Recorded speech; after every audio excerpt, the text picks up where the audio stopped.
phone rang 3 times before my mother's voicemail picked up. Again, I watched my son's small chest rise and fall in the hospital bed, tubes snaking around him like vines, and fought back tears. This was the 8th call in 2 hours. My name is Alana, and I've spent the last 6 years being the perfect daughter, even when it meant being an imperfect mother. Today, that choice came back to haunt me in the worst possible way. "Mrs. Perry," the doctor's voice made me jump, "we need to discuss Elijah's surgery options immediately." I nodded, following her into the hallway. The fluorescent lights made everything feel harsh and unreal, like a bad dream I couldn't shake off. "The congenital heart defect is severe," she explained, pointing to images on her tablet. "Without surgery in the next week, your son's condition will deteriorate rapidly. I understand your insurance won't cover it due to a technicality, but we need to move forward. The procedure costs $60,000. My stomach dropped. That number might as well have been $1 million. I need to make some calls," I managed to say. Back in Elijah's room, I tried my father's cell. 1 ring, 2 rings, voicemail. "Hey, sweetie," my mother finally called back. Her voice was bright, casual, as if I hadn't left 8 increasingly desperate messages. "Sorry, we were at brunch with Sierra. Is everything okay? Mom, Elijah collapsed at school. He needs emergency heart surgery. The insurance won't cover it. I need help. $60,000. I know it's a lot, but..." "Oh, honey." Her tone shifted to something practiced, performative. "You know, we're living paycheck to paycheck since your father's retirement. We barely make rent these days." I gripped the phone tighter. "Mom, please, he could die."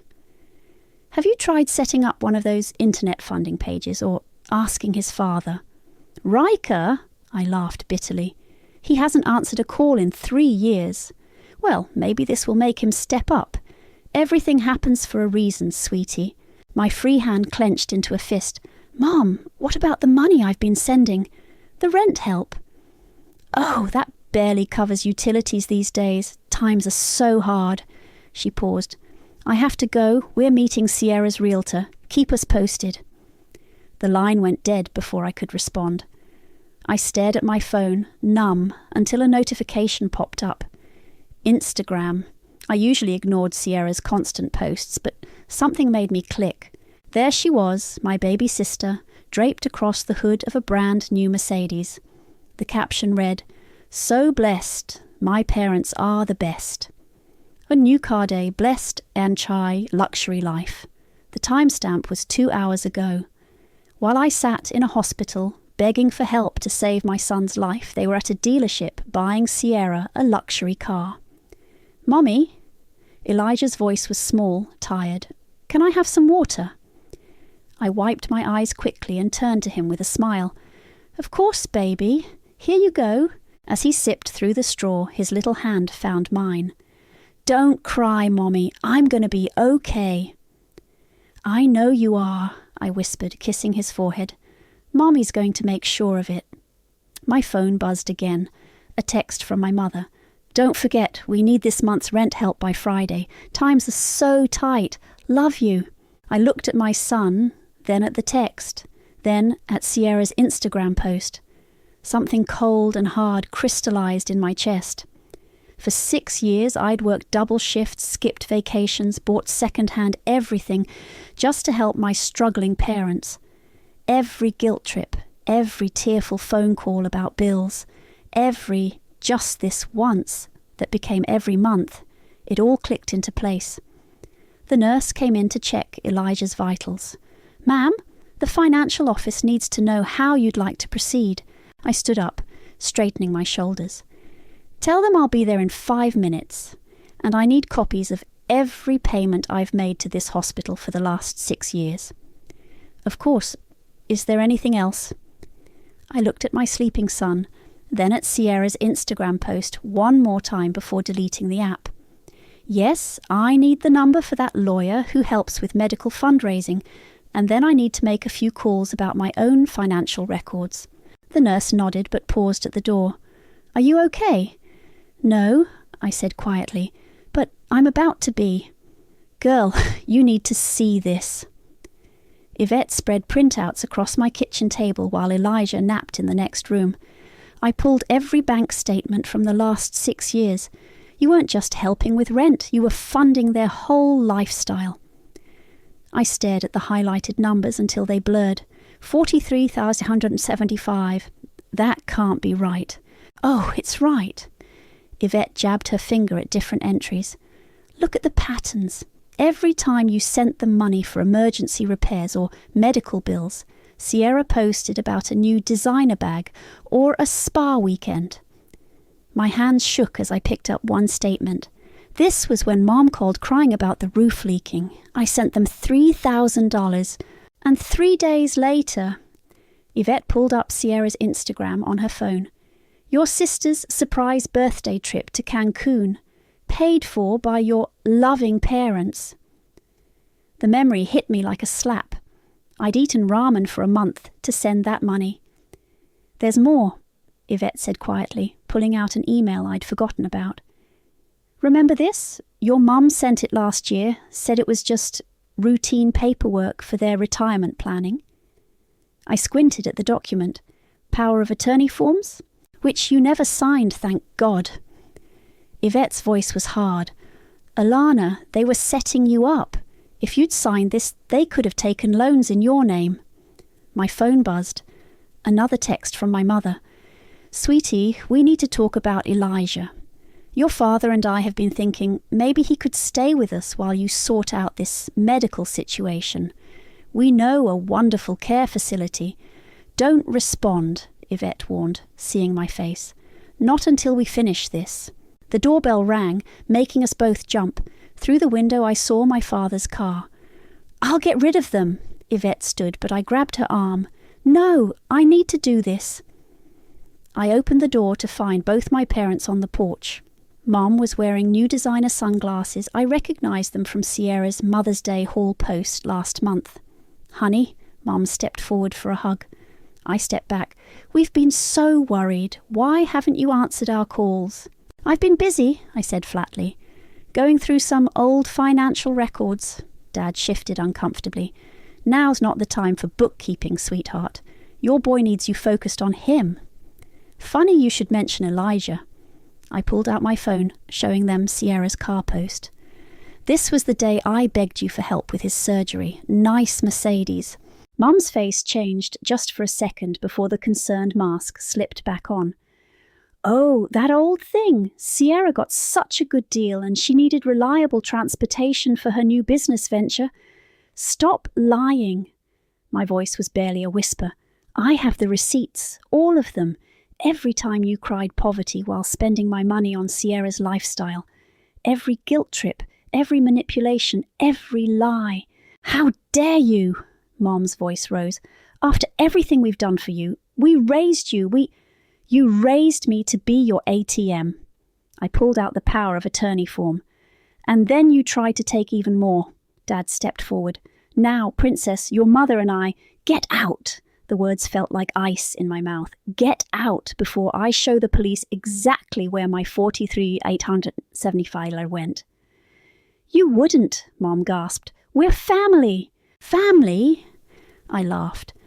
Family doesn't watch their grandson suffer while buying luxury cars. Family doesn't try to steal their daughter's identity. Family shows up. If you do this, Mom's voice turned hard. If you turn against us now, don't ever expect our help again. Your help? I pulled out my phone, showing them my banking app.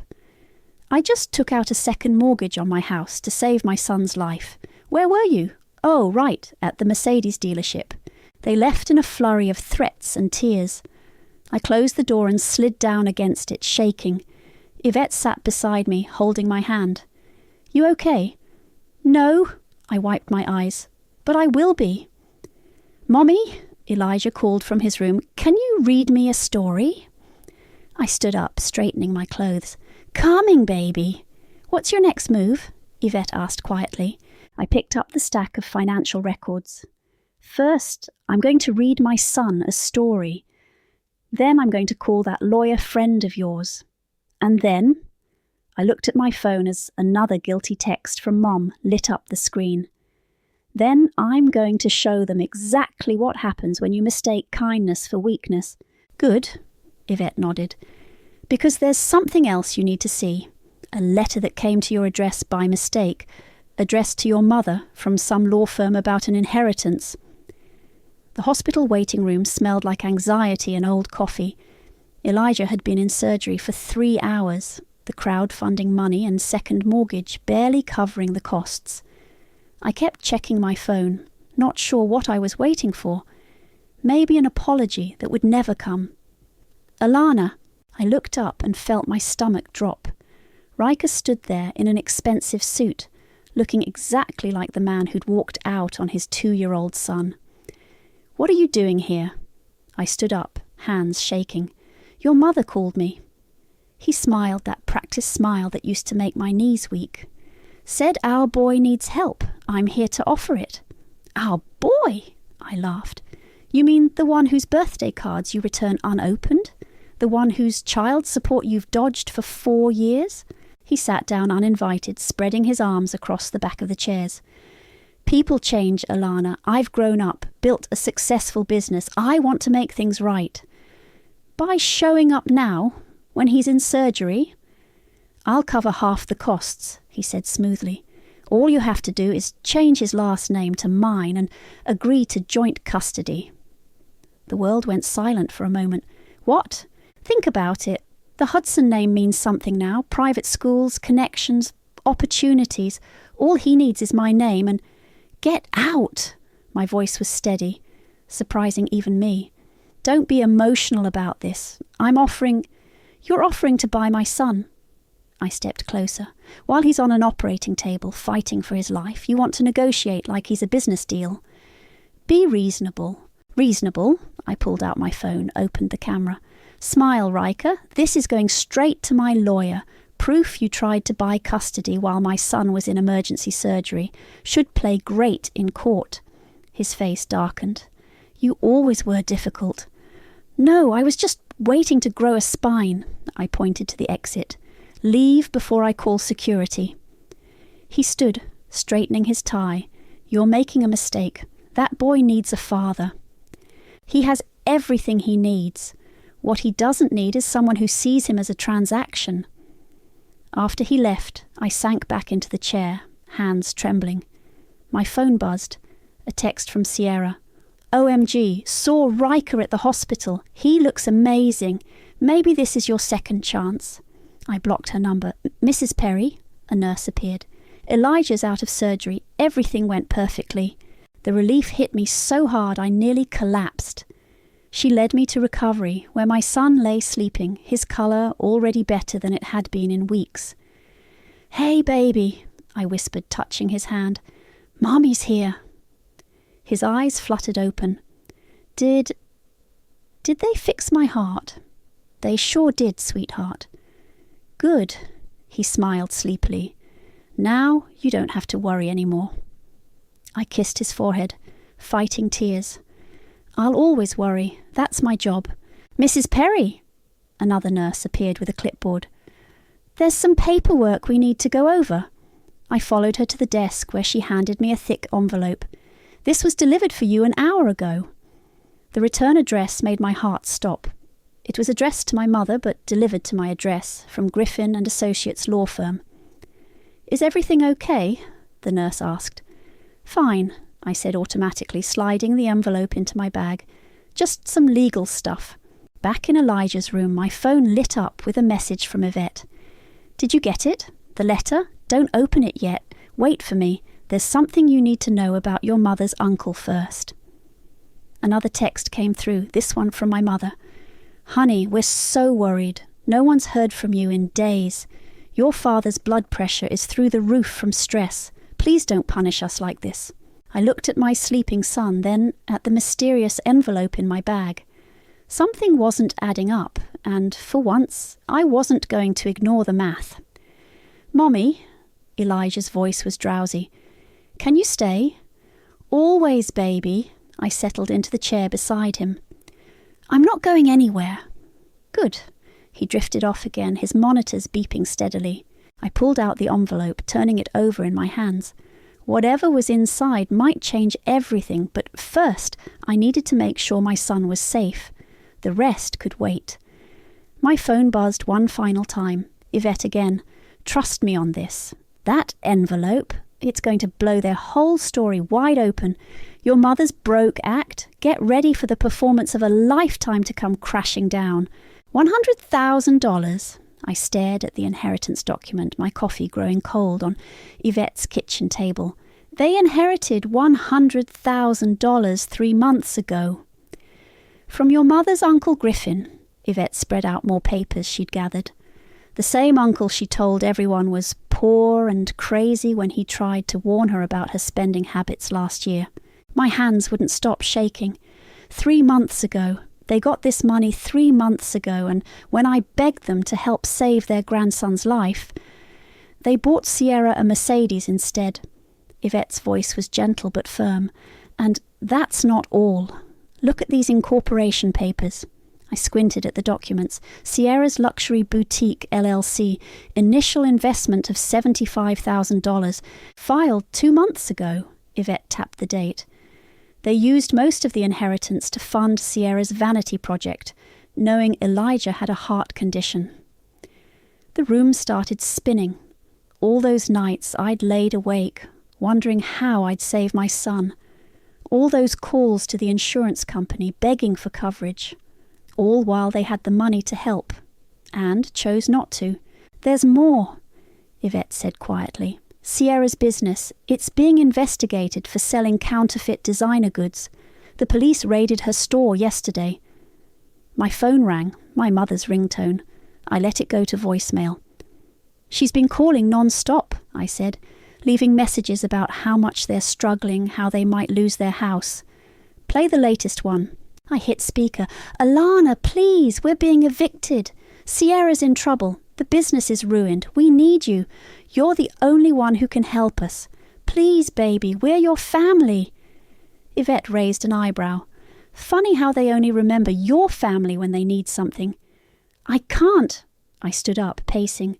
All these years I thought I was helping them survive, but they were just using me, like an ATM with a guilt complex. Yvette pulled up Sierra's Instagram. Look at this post from the day Elijah went into surgery. There was my sister poolside at some resort, caption reading, "Sometimes you have to put yourself first. Self-care, hunch you're blessed." The timestamp matched the hour I was signing away my home's equity to save my son's life.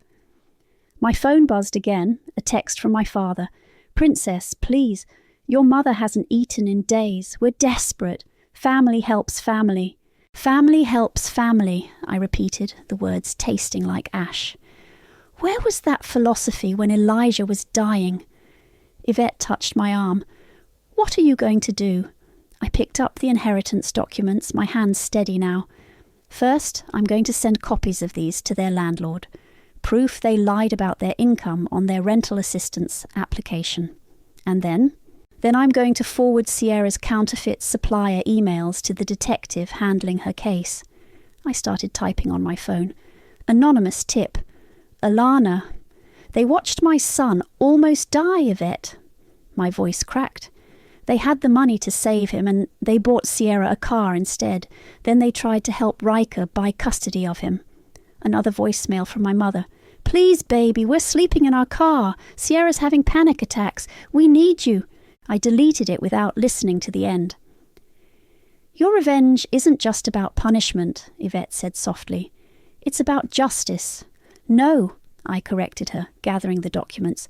"It's about consequences. They made their choices. Now they get to live with them." My phone lit up with a text from Sierra. "How dare you abandon us like this after everything Mom and Dad did for you?" I screenshot it and added it to my growing evidence folder. "What about Elijah?" Yvette asked. "What will you tell him? The truth, that some people mistake kindness for weakness and love for obligation." I stood up, gathering my things. "And that his mom finally learned the difference." As if on cue, my phone rang again, my mother's number. This time, I answered. "Alana, thank God. I know about Uncle Griffin's inheritance. I cut her off. I know about everything. The silence on the other end was deafening. Alana, she finally whispered, we can explain. Don't bother. I have all the explanations I need. I took a deep breath. Goodbye, Mum. I hung up as she started to cry, blocked the number and turned to Yvette. Want to help me draft an email? What kind of email?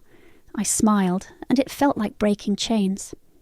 The kind that starts with "to whom it may concern" and ends with "sincerely your worst nightmare." Send it, Yvette urged, looking over my shoulder at the laptop screen. They need to see exactly what they've done. My cursor hovered over the send button. The email contained everything, bank statements showing my payments alongside Sierra's luxury purchases, screenshots of their social media brags, the inheritance documents, the attempted power of attorney scam, and the counterfeit merchandise receipts from Sierra's boutique. Wait, I said, opening a new tab. One more thing. I pulled up the contact information for 3 organisations: the local women's shelter, the housing assistance department, and a food bank. What are you doing? Yvette asked. Adding resources. I pasted the information at the bottom of the email. They wanted my help. Here it is. Subject line. You made your bed. To Mum, Dad, Sierra. CC, Family Lawyer, Housing Authority. Done. I hit send before I could second guess myself. Now we wait. We didn't wait long. My phone exploded with notifications within minutes. Sierra. How dare you? I'm being investigated because of you. Dad. Princess, please, this isn't you. Let's talk about this. Mum. I'm having chest pains. If anything happens to me, it's your fault. Classic manipulation, Yvette scoffed. Your mother's chest pains always show up when she's not getting her way. As if proving her point, my mother's next text included a photo of her collapsed on a couch, perfectly posed, makeup intact. Should we check your mother's Facebook? Yvette suggested. I pulled it up. There it was, a long, dramatic post about ungrateful children and family betrayal, already gathering sympathetic comments. Look at the timestamp, I pointed out. She posted this before even reading the evidence. My phone rang. Sierra again. I declined the call. You know what's coming next, right? Yvette warned. The flying monkeys. Right on cue, messages started pouring in from distant relatives and family friends. How could you do this to your own mother? They gave you everything. Family is forever. I blocked them one by one, each click feeling like breaking another chain. They're not even denying it, I realised, scrolling through the messages. Not one of them is actually addressing the evidence. They're just attacking me for exposing it. Yvette squeezed my shoulder. That's because they can't deny it. The proof is right there. My phone buzzed with a voicemail from my mother. I put it on speaker. How dare you? We didn't think you'd ever turn on us like this. You're not family anymore. After everything we've done for you, this is how you repay us? By airing our private business? You're not my daughter anymore. I saved the voicemail, adding it to my evidence folder. Funny, I said, how quickly family is forever turns into you're not family anymore when the gravy train stops. Look at Sierra's Instagram, Yvette pointed. My sister had posted a black and white selfie, tears perfectly staged, caption reading, "The worst pain comes from those closest to you, but I rise above. Ye betrayed, Herr, stay strong." Should we tell her that filter doesn't hide the Mercedes logo in the background? Yvette smirked. My phone lit up with a text from my father. Your mother's in bed, sick with grief. Is this what you wanted? To destroy your family? I typed back my first and final response. My family is sleeping peacefully in his race car bed, healing from heart surgery that you could have helped pay for. The rest of you are just people I used to know. Alana, Yvette started. I'm okay, I said and meant it. For the first time in years, I'm actually okay. I picked up my phone one last time, opened my banking app, and deleted their saved payment information. No more automatic transfers. No more guilt-driven donations. No more enabling. What now? Yvette asked. Now? I stood up, gathering my things. Now I'm going home to my son. He's starting art therapy tomorrow. The doctor says it'll help with his recovery. And them? I looked at my phone as another wave of guilt-tripping messages rolled in. They wanted to play victim. Fine, let them, but they'll have to do it without an audience. As I drove home, my phone kept buzzing with notifications. I pulled over, turned off all notifications except for Elijah's school and his doctor's, and took a deep breath. The silence felt like freedom. At home, I found Elijah sitting up in bed, colouring. Look, Mommy, he held up his picture. It's us. 2 stick figures stood holding hands, surrounded by hearts. No other family members, no drama, just us. It's perfect, baby, I said, and finally let myself cry, not from sadness or guilt, but from relief. Absolutely perfect. 10 days of silence felt like learning to breathe again. No guilt-tripping texts, no manipulative voicemails, no staged social media drama. I'd blocked them everywhere, and the peace was intoxicating. Hiya, Mummy, Elijah squealed as I pushed him on the backyard swing. His surgical scar was healing nicely and his energy was returning day by day. Not too high, mister. Doctor's orders. He giggled, and the sound was worth every penny of debt, every sleepless night, every hard decision I'd made. Ms. Alana, my elderly neighbour called over the fence.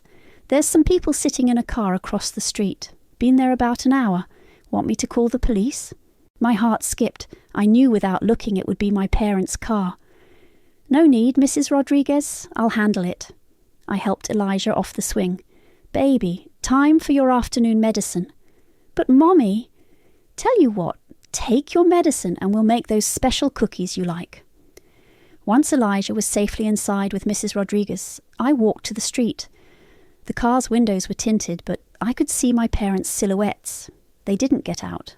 I stood there, arms crossed, until they finally drove away. Back inside, my phone lit up with a notification. Someone had tagged me in a Facebook post. I almost ignored it until I saw it was from the local housing authority's public page. Eviction notice. Property at 1542 Oak Street. Occupants Lucille and Edwin, last name redacted. Reason, fraudulent income reporting on rental assistance applications. My mother's carefully curated social media image was unravelling fast. Her latest post, usually perfectly staged, was a blurry, desperate rant. When your own flesh and blood turns against you, when everything you've built crumbles, you learn who your real friends are. My heart is shattered. My own daughter. The comments were different this time. People were asking questions. Wait, isn't this the same daughter who's been supporting you? Didn't you just buy your other daughter a Mercedes? Something's not adding up here, Yvette called while I was helping Elijah with his cookies. Girl, have you seen Sierra's business page? The reviews are wild. I put her on speaker while measuring flour. Haven't looked. People are posting proof that she sold them fake designer bags. Someone even traced the merchandise to a counterfeit supplier in Asia. Her luxury boutique was just a drop-shipping scam. Mommy, can I crack the egg? Elijah asked. Careful, baby. Here, let me help. Is that my favourite nephew? Yvette called out. How you feeling, buddy? Good. My heart's all fixed and Mommy laughs more now. I froze, the egg forgotten. Yvette went quiet. What do you mean, sweetie? I asked carefully. You used to look sad a lot when you talked on the phone. Now you smile more. He concentrated on stirring the batter. Can we put extra chocolate chips? I hugged him from behind, breathing in his little boy scent.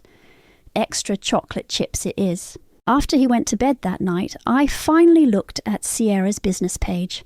The latest post was a video of her crying about haters and jealous people trying to destroy her, filmed in what looked like a motel room. A text from an unknown number popped up. Your sister's staying with us. Your parents too. They lost everything because of you. Hope you're happy with yourself. I typed back, New phone, who dis? And blocked the number. Another notification, a public post from my father, his first in years. Sometimes the people you've given everything to become strangers. My heart is broken. The comments were brutal. Weren't you just bragging about buying your younger daughter a Mercedes? What about your grandson's surgery? Sounds like karma to me. I closed social media and opened my gallery instead, looking at today's photos. Elijah on the swing, his face bright with joy. Elijah measuring cookie ingredients with exaggerated care. Elijah falling asleep mid-story, peaceful and safe. My phone buzzed one last time, a text from Yvette. You okay? I looked around my quiet house. No guilt hanging in the air, no knots in my stomach when the phone rang. No more calculating how much I could spare this month for other people's luxuries. Better than okay, I texted back. I'm free. She sent back a heart emoji, then, Sierra just posted she's selling her Mercedes to pay legal fees. Your mum's going to lose it. I put my phone down without responding and went to check on Elijah. He'd kicked off his blanket and I gently tucked him back in. Love you, Mommy, he mumbled in his sleep. Love you too, baby, I whispered. More than anything. And for the first time in years, that was enough. The call came at 3 a.m., 3 weeks after the eviction notice. I almost declined it, but Sierra's number wasn't one I recognized anymore. What do you want? Mom collapsed. Sierra's voice was raw, hysterical. We're at the shelter on 5th Street. She won't eat, won't get out of bed. Dad sold his watch to buy food. Please, we have nothing left. I sat up in bed, fully awake now. And, she screeched, these are our parents. You have to help. Like they helped when Elijah needed surgery. Silence then. That was different. We didn't have the money then. You had $100,000. My voice was ice. You bought a Mercedes instead of saving your nephew's life. I'll sell the car. I'll pay you back. Just, please, we can't live like this. We don't know how. Welcome to reality, Sierra, the place I've been living while funding your fantasy life. I'll meet you anywhere, she begged. Please, just come talk to us. I looked at the clock, then at Elijah's door across the hall. Fine, the coffee shop across from the shelter. 1 hour. I called Yvette immediately. I need you to stay with Elijah. Girl, are you crazy? It's a trap. No, I said, getting dressed. It's closure. The coffee shop was closed, but I could see them from my car. They huddled on a bench outside the shelter, my parents and Sierra, almost unrecognizable.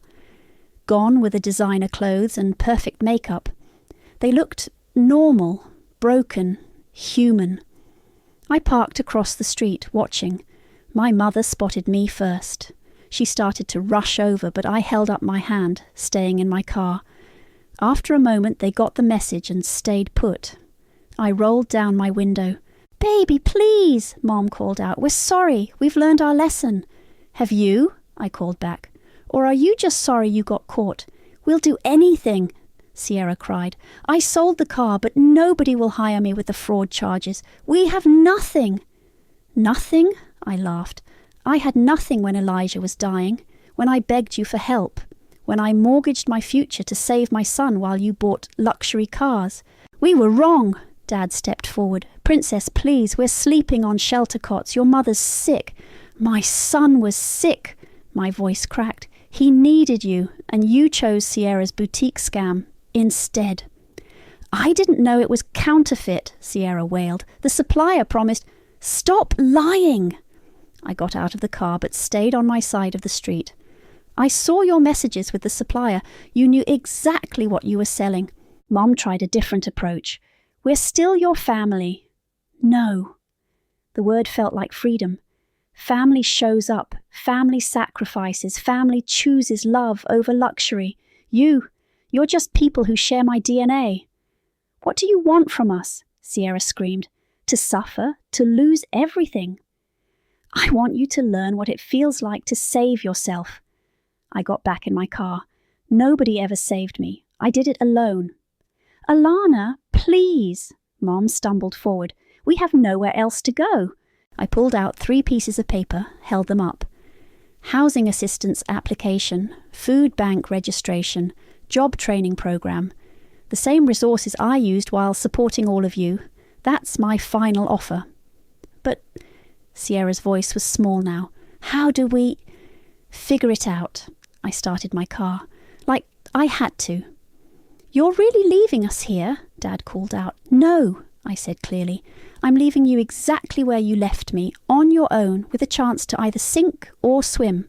As I drove away, I saw them in my rearview mirror, 3 small figures getting smaller, finally facing the consequences of their choices. My phone buzzed with texts. You heartless bitch. Sierra. My baby girl would never do this. Mom. Princess, please come back. Dad, I deleted them all. Yvette was waiting when I got home. How'd it go? They looked terrible, I admitted. Broken, lost. Good, she said firmly. Let them feel what you felt. Mommy, Elijah appeared, rubbing his eyes. Where did you go? I scooped him up, breathing in his sleepy warmth. Just taking care of some old business, baby. Everything's okay now. Can we have pancakes? Sure can. I carried him to the kitchen, Yvette following with a knowing smile. As I made breakfast, I could feel the last weights lifting. My family wasn't broken. It was right here, in this kitchen, whole and healing. My phone buzzed one final time, a shelter notification. Your resource papers were collected. I smiled and turned off my phone. They'd figure it out or they wouldn't. Either way, it wasn't my problem anymore. Mommy, heart-shaped pancakes. Coming right up, baby, coming right up. Look what I painted, Mommy. Elijah held up his watercolour proudly. It's called Mom's Superpower. I took the painting, my breath catching.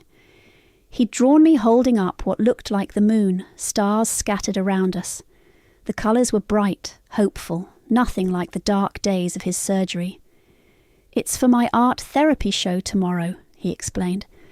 Miss Sarah says we should paint what makes us feel safe. And this makes you feel safe? He nodded seriously. Because you can hold up anything, even the moon, even when it's really heavy. I hugged him tight, fighting tears. Want to help me make dinner? As we cooked, my phone lit up with a news notification.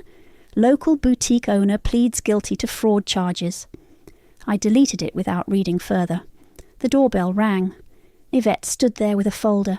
You need to see this. What now? The shelter's quarterly report. It's public record. She opened it to a marked page. Look who completed the job training program.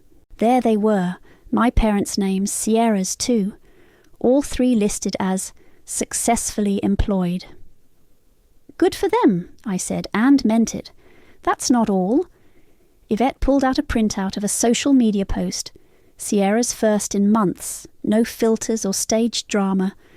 Day 1 as a warehouse inventory clerk. Not glamorous, but it's honest work. Sometimes you have to rebuild from scratch. Mommy, the pasta's bubbling, Elijah called from the kitchen. Coming, baby. I handed the papers back to Yvette. That chapter's closed. You're not even a little curious. I'm at peace, I said simply. That's better than curious. Later that night, after Elijah was asleep, I sat looking at his painting. My phone buzzed with an unknown number. Hello? Alana? My mother's voice, but different, humbler. Please don't hang up.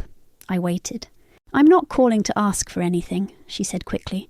I wanted you to know we're okay. We're working, living in a small apartment. She paused. Sierra's different now. We all are. Why are you telling me this? Because you were right, her voice cracked. About everything. We were terrible people, terrible parents. And I know we can never make it right, but I wanted you to know that those resources you left us, they saved us. Not from poverty, from ourselves. I touched Elijah's painting. I'm glad you're okay, but we're not family anymore, she finished.